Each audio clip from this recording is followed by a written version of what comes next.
Welcome to the Intuitive Eating and Body Positivity podcast. I'm Terry and I'll be talking about all things intuitive eating, body positivity and health at every size, and shaking off weight stigma, diet culture and food rules so that we can all have a better relationship with food and our bodies.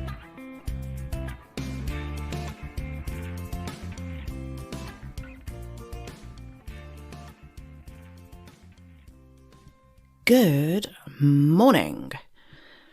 Well, it's morning here. Is it morning there? Maybe it's not. Maybe it's the evening. Maybe it's the afternoon. How are you? How's your week been? My week has been odd. We've had COVID hit our household, so that's a bit annoying. Luckily, everybody's fine. It just meant that somebody was kind of cooped up in their bedroom for a long time. It's a long time to be isolating, isn't it? 5 or 6 days. Yeah, everybody's fine though, so that's all good. But just means that the household behaves a bit differently, doesn't it? You know, somebody can't leave their room. Everybody else has to be very careful about how they're feeling and whether they are potentially getting it or not. So lots of testing, lots of making sure that we're safe to be with other people and just being more cautious. So it's a strange old time, isn't it? It's a strange old time. Luckily, everybody's fine though. Everybody's well. And, we've been very lucky. So I hope you are keeping well. I know we don't talk about COVID on this podcast. It's not something that really I want to dwell on too much. But just to say, I hope you're all okay, and I hope that your situations are as good as they can be. And just take care of yourself. So that has meant this week the normal stuff couldn't happen. So I haven't been and played pool. I would usually do that in the week. Haven't socialised at all. I haven't really been anywhere or done anything. Did my assignment. Boring. Actually, my assignments are not boring. I really enjoy doing the work and the learning. I just don't like it when assignment time comes round because I'm one of those people that ends up leaving it until the last minute, and then the pressure is on and it's pressure writing, which is fine. It works for me to do it that way, but it means that it's a good couple of weeks of solid writing. So I don't get to do any fun stuff while I'm doing that, which is a shame. But there we go. It's good though, because it means that I am educated. It means that I have good knowledge that I can pass on to you guys. I don't feel it would be right for me to be advising you on nutrition and things like that if I wasn't properly educated in it. So this is definitely good. And hopefully you guys will trust me more and trust the information I'm giving you, knowing that I've got a good, solid, high level education in this area. Anyway, didn't come here to talk about me, did we? We came to help you. You might remember last week I had mentioned that I had a question off somebody, and that's what I want to talk about this week. So the question was, how do you talk to other people about their eating habits? A few episodes ago, we talked about how you can talk to people about your eating disorder, your disordered eating behaviours, your issues around food, and for you to reach out and ask people to help you and support you. But what if your concerns are not with yourself? What if you are doing the work to be an intuitive eater, you are making good progress in repairing your relationship with food, feeling better in your own skin, but people around you are still deep in diet culture. They are still going to slimming clubs. They are still calorie counting. They are still watching what they're eating. They're still verbalizing these messages of, oh, I can't eat that because, and oh, I mustn't do that because, and oh, I must go and exercise because.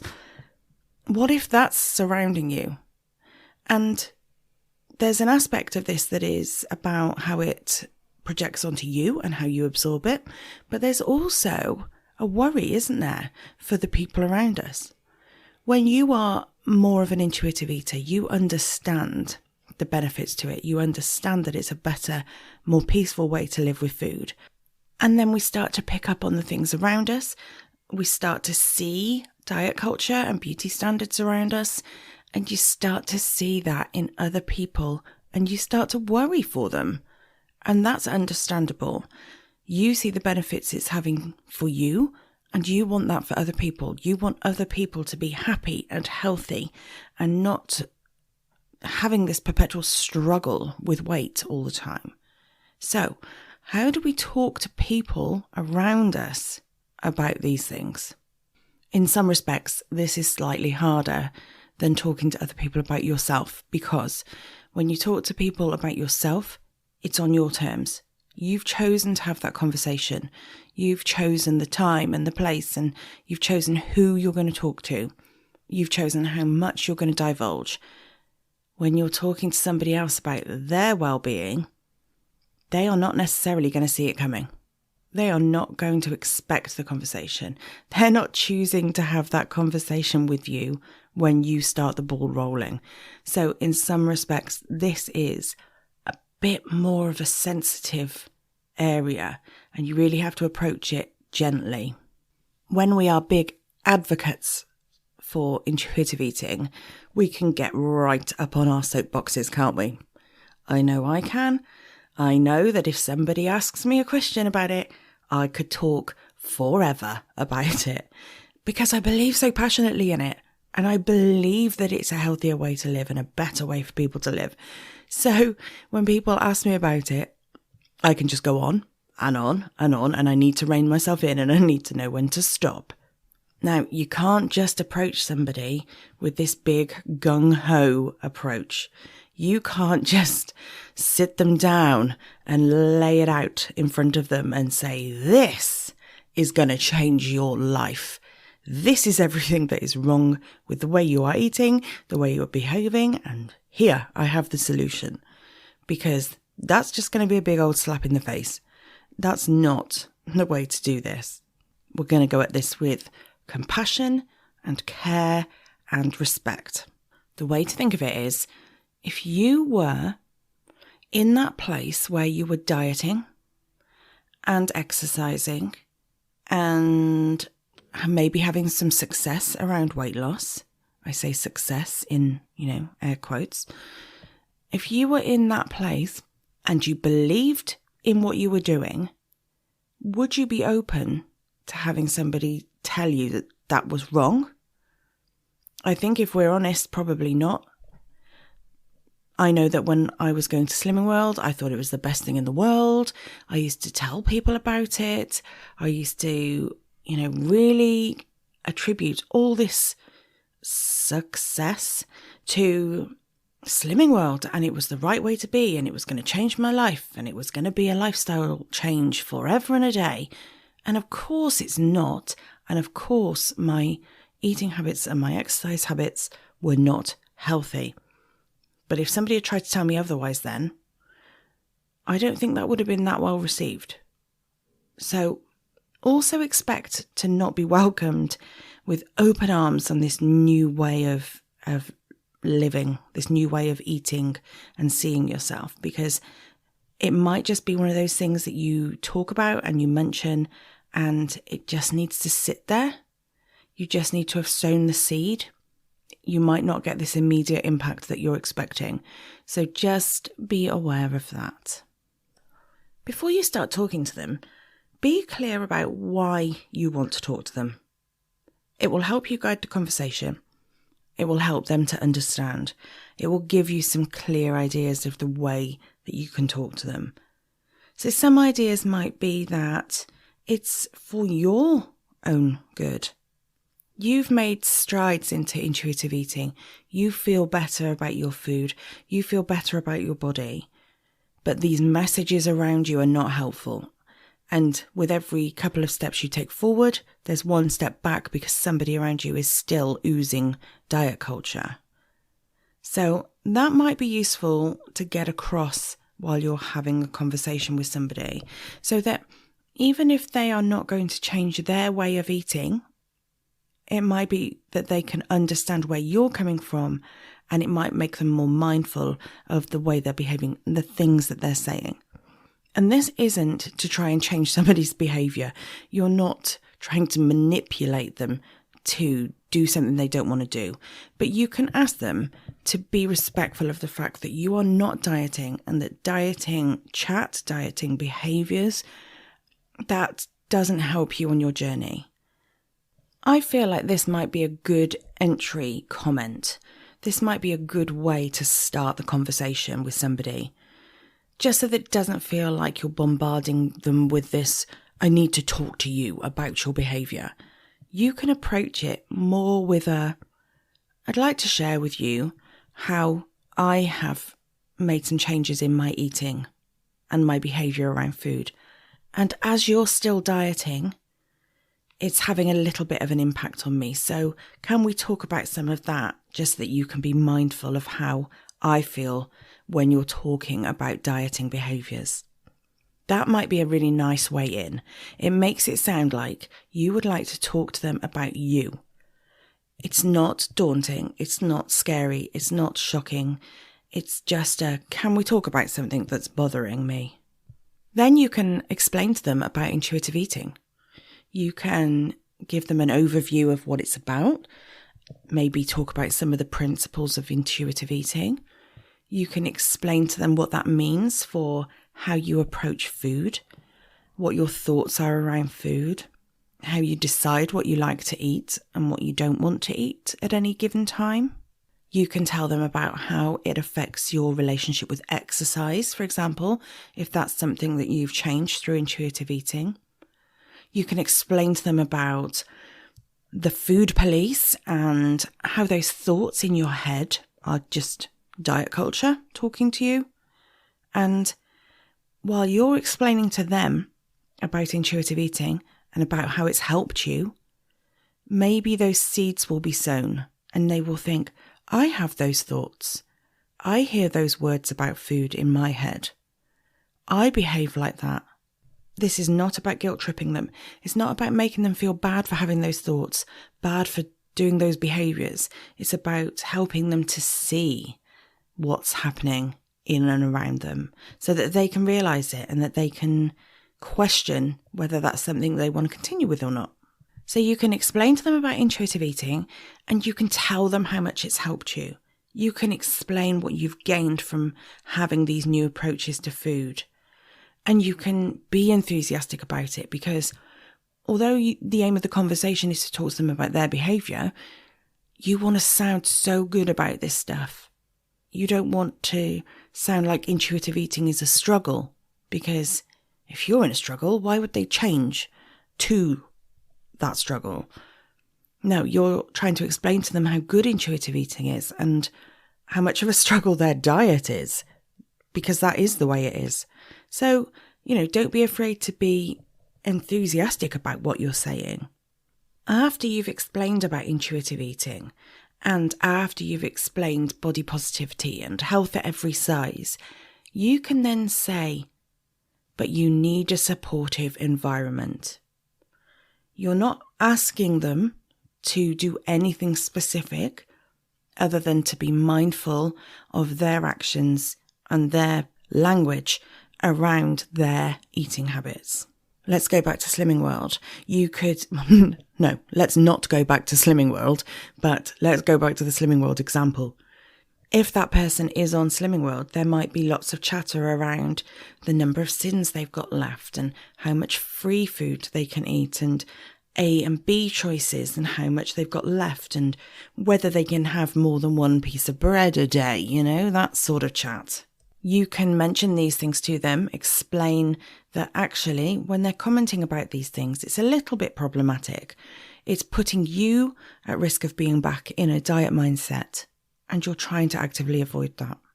If they can start to change the way that they talk about food and how much food they're eating and what they are allowed and not allowed to eat, then maybe they will start to reconsider what they're eating in the first place. Does that make sense? Maybe you could start to introduce intuitive eating into their life bit by bit. We're going to sneak it on in there. So maybe they're asking themselves out loud what they can have to eat because they've only got X, Y, and Z left in their allowance. Maybe at that point you could say, what do you really want to eat right now? Do you see what I mean? It's a simple question. It doesn't mean anything. It's not leading, but it is an intuitive eating question. What do they want to eat right now? That is more important than what their allowance says they can have right now. So you can start to introduce questions around intuitive eating in their daily chat. If they're talking diet culture, if they are talking about their plan that they're on, you can start to introduce it. You can start to question it without being obviously questioning. You know, nobody wants grilling every time they mention food, but you can start to drip feed these little things in, give them little pointers here and there. So once you've introduced them to the concept of intuitive eating and you've told them how great it is because, you know, it's awesome, you can then raise concern for them. You can raise concern for their well-being. Before you do, though, ask their permission. You can say to them, I am a bit concerned about your behaviour around food. I'm a bit concerned about your health. I'm a bit concerned about your relationship with food. You know, whatever that phrasing looks like for you to say naturally without sounding like you've picked it up from a podcast somewhere. Whatever words it comes out of your mouth in, ask their permission. I've noticed something. Would it be okay if I just talk to you about it? It really hurts me to see you struggling. Can I talk to you about that? It upsets me to see you so stressed and anxious every meal. Can I please just talk to you about that for a minute? I think realistically, they're not going to go, no, thank you. They might just say, really? Why are you worried? If they don't even know that there's an issue, if they don't see the unhealthy behaviours for themselves, they might be surprised and they might say, oh, really? Okay. And then the door is open for you. They might be glad of somebody to share the conversation with. Maybe they're sick to death of dieting. Maybe they are sick of having a really bad relationship with food and they would appreciate somebody to talk to. I know when I was in the depths of despair, I had to take those steps myself. Nobody said anything to me. I nearly said nobody noticed. That's probably not the case, but nobody said anything to me. If somebody had said something to me, I think for me it would have opened the door for me to say how I feel. Just sat here saying that now, I can imagine it happening. I can feel the relief of actually talking to somebody. Sometimes somebody just needs that conversation starting. So I think it's a good one to approach if you feel like you have a good relationship with somebody. If they say no, you have to respect it though. Don't labour the point. Don't push for it. It's not going to lead to a positive outcome. So if you hear the word no, if they say no, no means no, folks. And don't be sneaky. Don't be trying to slide it on in there anyway. If they don't want to talk about it, you have to respect that, all right? Also, when you are talking to them, if you have the permission to talk to them in a way that they will appreciate. If you're close enough to talk to somebody about their relationship with food, you are close enough to know what kind of approach they will appreciate. So if they're a very sensitive, gentle person, you can't go in with a, sit down, I have something to say. Whereas some people like straight talking. Some people appreciate a, mate, I just want to talk to you about this because I am worried. Maybe not that sternly. That sounded stern when it came out my mouth, didn't it? But do you know what I mean? It's different approaches for different people. Also know what their values are in life. If somebody, for example, is really interested in studies and learning and new facts and is got a scientific head on them, then the approach you can take, it might be more research based. You might be able to talk to them about studies that back these things up, and you can come at it with a, did you know this? Because actually it's been well researched. Whereas if they do not have any interest in anything like that, they are just more open to the feelings and the emotional side of it, then you can play to their softer side. You can play to their, oh, how would it feel to not be this stressed around food anymore? Know this person's character, know this person's approach to life, and use that to be a way to guide the conversation. It can be a really nice mix of the two as well. So if you talk to somebody about how they feel around food and their thoughts around food, and they say, but I'm just so worried about my health. I'm just so worried about the unhealthy side of being in a bigger body. Then you can say, well, did you know that's not actually the case? And then you can lead into some more, not necessarily scientific based stuff, but you can then start to say, well, actually, did you know that some studies have proved that that's not the case? Or, you can start to introduce facts and backgrounds and, work that good people in the intuitive eating field have been doing. You can start to introduce some of those things. You can share a podcast or two. Just saying. But you can introduce them to podcasts. There are many podcasts out there on intuitive eating. There are some really, really well-informed people in the industry that give out lots of information for free. And a podcast is a very personal thing. There are some that are very research-based. There are some that are quite chatty, like mine. So it'll be each to their own as to what they like. But you can introduce some resources and say, just have a look at this. Have a look at this podcast. Have a look at this blog. Let me lend you a book. And then they can take of it what they will. They can get into it gently if that's what they like, or they can jump in with both feet forward. Don't be surprised if people don't immediately go, I must drop the diet and jump on your bandwagon. That might not happen. They might just be interested.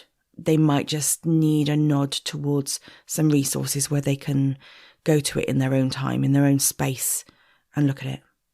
They might also be a little bit embarrassed, so go kindly, go with compassion, talk to them nicely, be mindful of their feelings, because what you don't want out of this is for them to feel bad about themselves.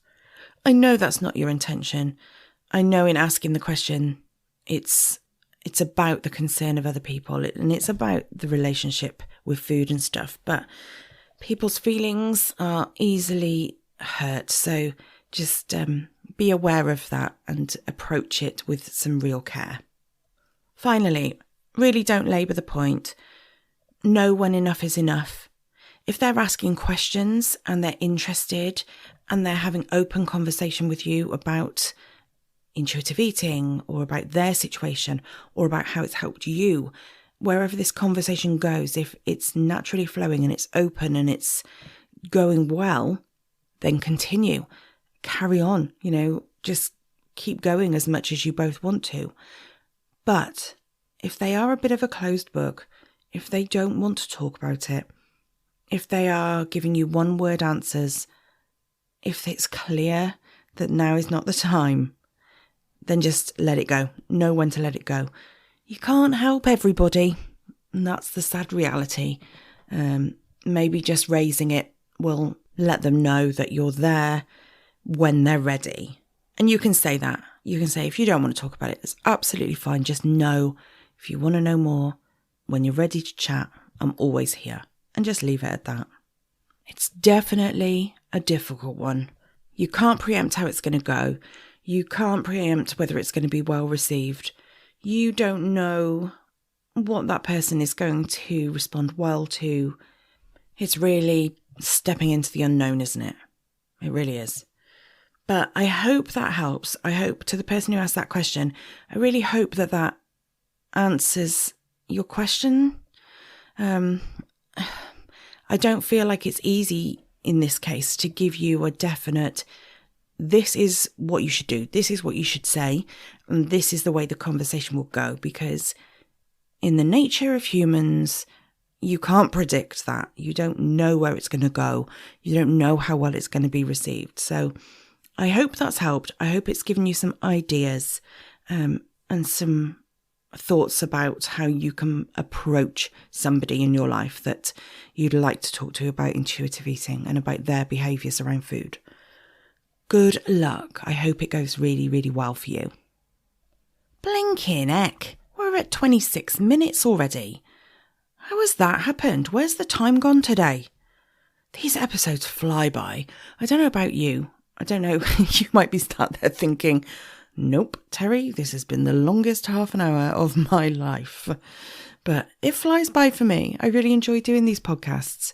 I've had some lovely, lovely messages this week again. I've had some really nice compliments. I've had some messages saying how helpful some of the episodes have been for people and how they're making some changes, and it makes me so proud and it makes me so grateful for the messages.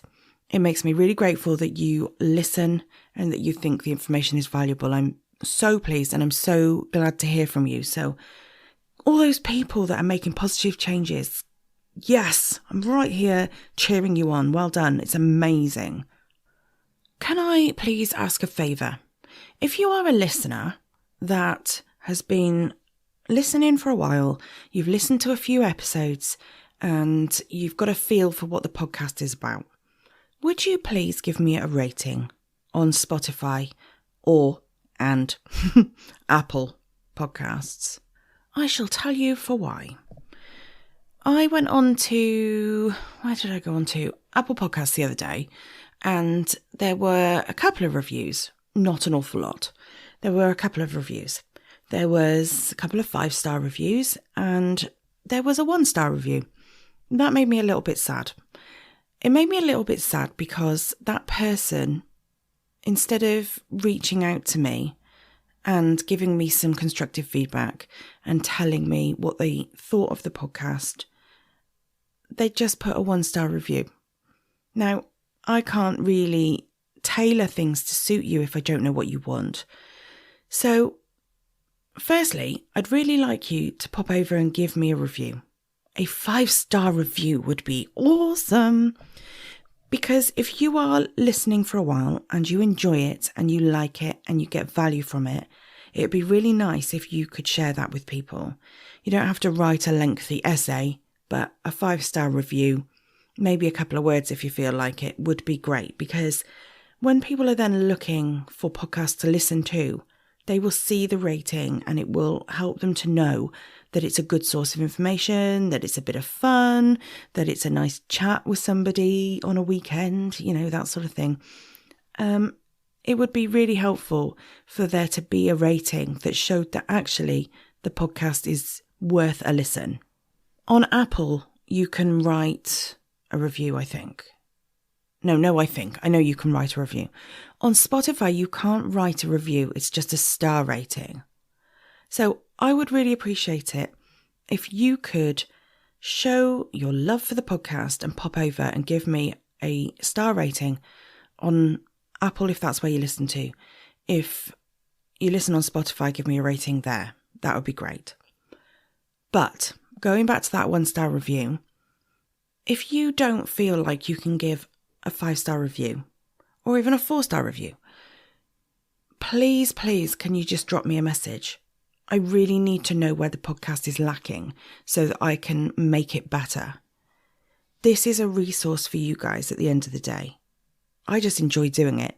But if there is something lacking, if there is something wrong, if there is something that you think deserves a 1-star review, then please let me know and give me the chance to fix that before you give me a rating. And for those of you who love the podcast, give that rating, because then that 1-star rating just fritters away into insignificance. That sounded like a little bit of a beg, didn't it? But I would really appreciate it. I really would. I'd like people to know that they can come here and enjoy what they're listening to. If you're not already, also come and join the Facebook group. Give me a follow on Instagram. Come join me and be social. Chat to me through the week while you're waiting for the next podcast episode. Have a lovely, lovely, lovely week. Take care of yourself, and I'll speak to you next week. Bye-bye.